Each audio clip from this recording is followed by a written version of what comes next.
গণতন্ত্র পরিবর্তন হয়েছে।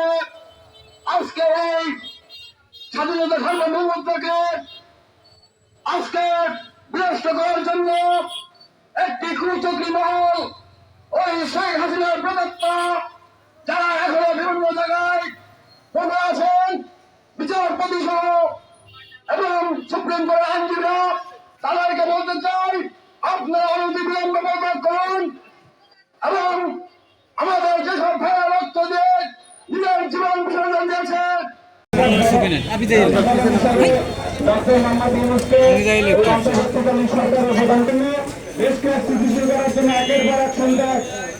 সন্ত্রাসী কার্যক্রম পরিচালনা করে যাচ্ছে, বিভিন্ন ধরনের ষড়যন্ত্র করছে। আজকে আপনারা জেনেছেন জুডিশিয়াল ক্যুয়ের মাধ্যমে, বিচার ব্যবস্থার মাধ্যমে বাংলাদেশ সরকার, বর্তমান সরকার, অন্তর্বর্তী সরকারকে অবৈধ ঘোষণা করার জন্য এই প্রেতাত্মারা বিভিন্ন ষড়যন্ত্র করেছে। কিন্তু শেষ মুহূর্তে মুক্তিকামী ছাত্রদের আন্দোলনের মুখে